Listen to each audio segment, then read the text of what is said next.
اس میں تو کیٹیگوریکل میرا جواب ہے کہ قطعاً نہیں، بلکہ یہ بدعت ہے۔ یعنی یہ بجائے آپ کو کوئی ثواب دلانے کے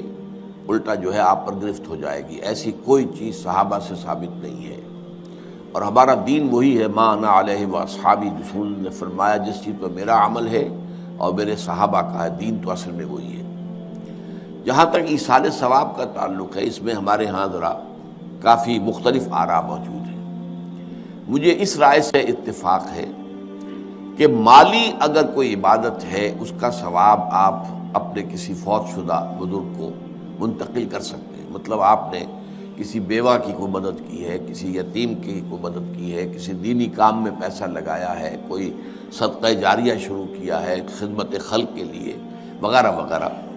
تو اس کی تو جو ہے اس کے ثواب کو منتقل کیا جا سکتا ہے کہ اللہ اس کا ثواب میرے والد یا میری والدہ کے منہ کو پہنچا دے۔ جسمانی نہیں، آپ نماز پڑھ کے کہیں اس کا ثواب، یا روزہ رکھ کر کہیں کہ اس کا ثواب، یا یہ کہ آپ قرآن پڑھ کر کہیں یہ آپ ہی کو ثواب ہوگا، آپ خود پڑھیں گے آپ کو ثواب ہوگا۔ البتہ ایسے تمام افعال کے بعد جب آپ اللہ سے دعا کریں گے، یہ نہیں کہیں گے کہ میرے اس فعل کا ثواب منتقل کر دے، اے اللہ میرے والدین کی مغفرت فرما، تو یہ کوئی نیک کام کرنے کے بعد جو ہے اس دعا کی تاثیر جو ہے وہ بڑھ جاتی ہے۔ بس اس پہلو میں انڈائریکٹلی اس کا ایک تعلق بن جائے گا، ورنہ یہ کہ وہ اس طریقے سے بچوں کو بلانا اور پڑھانا اور یہ جو ہے سوئم میں کرنا اور قرآن خوانی کی محفلیں، یہ سب بدعات ہیں اور یہ در حقیقت دین میں اضافے ہیں اور ان کی کوئی حقیقت نہیں ہے۔ دیکھیے، انسانی زندگی کے یہ 3 دور ہیں: حیات دنیاوی جو ہماری پیدائش سے شروع ہو کر اور ہماری موت پر ختم ہو جائے، پھر حیات برزخی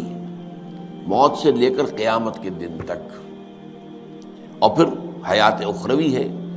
قیامت میں ریزریکشن کے بعد سے وہ زندگی جو ہے جو جنت یا دوزخ کی ہے۔ اس میں ان دونوں زندگیوں کے بارے میں تفصیل سے کوئی بات کرنا بالکل غلط ہے اور اس سے فتنے پیدا ہوتے ہیں۔ ظاہر بات ہے کہ قبر، جسم تو قبر میں رہتا ہے، اس میں تو کوئی شک ہی نہیں ہے۔ روح کہاں جاتی ہے؟ کیا وہ بھی قبر ہی میں رہتی ہے یا کہیں اور چلی جاتی ہے؟ قرآن مجید میں سجین اور اعلیٰ علیین کا ذکر موجود ہے، لیکن یہ تمام چیزیں متشابہات میں سے ہیں۔ یہ تمام چیزیں قرآن مجید میں سورہ آل عمران کے شروع میں بیان کیا گیا ہے کہ ہم نے یہ کتاب اتاری ہے، اس میں کچھ آیات محکمات ہیں، کچھ متشابہات ہیں۔ وہ متشابہات کا ایگزیکٹ مفہوم جاننا اس وقت ہمارے لیے ممکن نہیں ہے۔ یہ تو جب اس عالم میں ہم پہنچیں گے تو معلوم ہوگا کہ ہاں یہ بات تھی کہ جو قرآن مجید میں اس طور سے کہی گئی تھی۔ لیکن یہ کہ اس وقت جو ہے جتنا کچھ ہمیں حدیث صحیح میں مل جائے یا قرآن میں مل جائے، اس عالم برزخ میں بھی یہ تو ہوتا ہے کہ جو نیک لوگ ہیں انہیں کچھ نہ کچھ جو ہے اثرات اچھے ان پر پڑتے رہتے ہیں، ان کی ارواح پر کہہ لیجئے، اور کچھ جو برے ہیں ان کے اوپر جو آخری انجام ہونا ہے اس کی کچھ ریفلیکشن ہوتی رہتی ہے، جس کو حدیث میں کہا گیا ہے کہ ہر قبر جو ہے وہ یا تو جنت کے باغیچوں میں سے ایک باغیچہ ہے یا دوزخ کے گڑھوں میں سے ایک گڑھا ہے، یا کہیں کہہ دیا جاتا ہے کہ کھڑکی کھول دی جاتی ہے اس میں، یا جنت کی طرف سے کہ ٹھنڈی ہوائیں آئیں، خوشبوئیں آئیں، اور یا دوزخ کی طرف سے کہ آگ کی لپٹ آئے۔